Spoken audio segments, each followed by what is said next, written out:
안녕하세요. 위클리비글TV입니다. 오늘 준비한 소식은 K9 자주포의 동유럽 추가 수출 성사 소식입니다. 한화 디펜스가 개발한 세계 베스트셀러 자주포 K9 자주포가 동유럽 발트해에 위치한 에스토니아에 6대를 추가로 수출하기로 최종 합의하였습니다. 작년 12대를 도입했던 에스토니아는 이번에 6대를 추가로 도입하여 총 18대를 운영하게 되었습니다. 이로써 한화 디펜스는 에스토니아에 870억 원의 수출 실적을 달성하였습니다.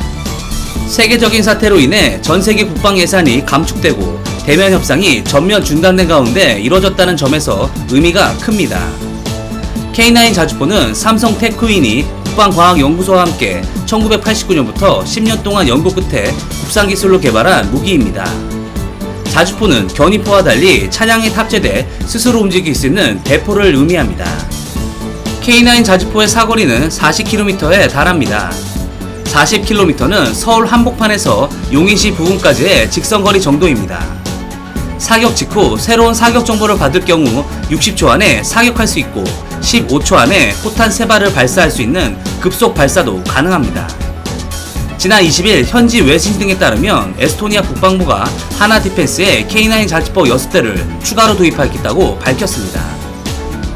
지난해 6월 한화 디펜스와 에스토니아 간의 K9 자주포 계약을 보면 12대의 K9 자주포를 공급하는 내용과 옵션 사항으로 6대를 추가로 도입할 수 있다는 조항을 넣었습니다. 이는 우선 12대를 사용하고 성능이 만족스럽고 국방 정세로 인해 추가 도입이 필요할 경우 환율 및 물가 상승으로 인한 K9 가격 상승에 대한 방어를 하기 위해 추가 옵션을 넣은 것으로 판단됩니다. 하지만 이번 계약은 자칫 물거품이 될 뻔했습니다. 당초 에스토니아 국방장관이 지난 2월 한국을 방문해 추가 계약 행사를 진행하려 했으나 세계적인 사태 확산으로 방한 계획을 취소하며 계약이 물 건너가는 건 아니냐는 우려들이 컸습니다. 그러나 정경도 국방부 장관과 에스토니아 국방장관 간 전화회담을 통해 계약을 적극 추진해 계약을 마무리 지을 수 있었던 것으로 알려졌습니다.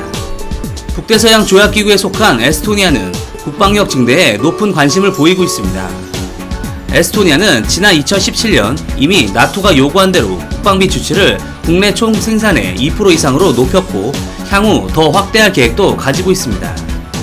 이에 일환으로 에스토니아는 K9 자주포를 도입한 것이며 최근 에스토니아가 추진하고 있는 군 현대화 프로그램 중 가장 큰 규모의 사업입니다. 이번 추가 수출은 큰 의미를 가지고 있습니다.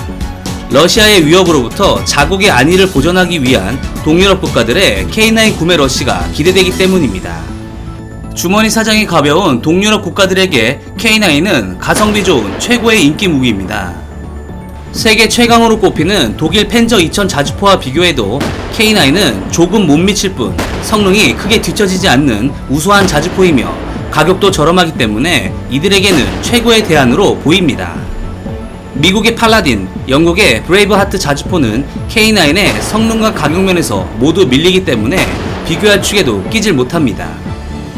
사실 이 같은 동구권과 북유럽의 K9 구매 러시에는 러시아의 위협이라는 이유가 도사리고 있습니다.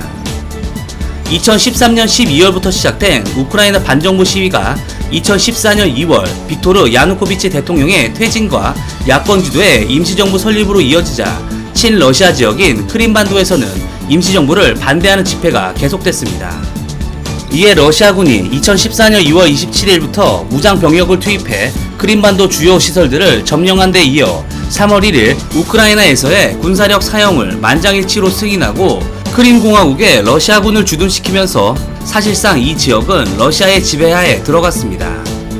이로 인해 우크라이나와 러시아 간의 전쟁 위기가 고조되기도 했습니다. 그러다 크림 의회가 3월 6일 러시아와의 합병을 결의하고 합병에 대한 찬반 의사를 묻는 주민투표를 실시할 것을 결정했으며 3월 11일에는 우크라이나로부터 독립을 선포하며 크림공화국을 결성하고 16일 러시아와의 합병을 위한 주민투표를 실시 96.6%의 압도적인 찬성으로 러시아 합병을 추진하게 됐습니다. 사실 동유럽에 대한 러시아의 이 같은 태도는 하루 이틀이 아니었습니다. 마치 중국이 동중국해에서 동남아시아 국가를 다루듯 하며 심지어 점령하기까지 하는 등 그 행동은 중국보다 오히려 강하다고 할 수 있습니다. 이에 이번 크림반도 사태를 바로 옆에서 지켜본 수많은 동유럽 국가들과 북유럽 국가들은 러시아의 위협에 대응하고자 많은 고민을 하였고, 그 일환으로 신형 자주포를 도입하기 원했습니다. 이에 폴란드와 에스토니아, 핀란드, 노르웨이 등 러시아의 확장에 위협을 느끼는 많은 국가들은 최고의 가성비를 보여주는 K9 자주포를 도입한 것입니다. 에스토니아뿐 아니라 다른 동유럽 국가들과 북유럽도 K9 추가 도입에 대한 기대가 큽니다. 한화 디펜스는 현재 체코, 슬로바키아, 헝가리, 루마니아 등과 협상을 벌인 것으로 전해졌습니다. 세계적인 사태로 인해 국방 예산 사용이 세계적으로 주춤하긴 하지만 러시아의 위협에 대처하기 위한 최고의 대안인 K9을 결국 많은 동유럽 국가들이 도입할 것이란 의견이 지배적입니다. 스톡홀름 국제평화연구소에 따르면 2000년부터 2017년 세계 자주포 수출 시장에서 K9 자주포는 48%를 차지했습니다. 절반에 가까운 수치입니다. 독일의 펜저 2000, 프랑스의 카이사르, 중국의 PLG45 등을 가볍게 제쳤습니다. K9 자주포가 명품이라 불리는 이유를 지표가 보여주고 있습니다.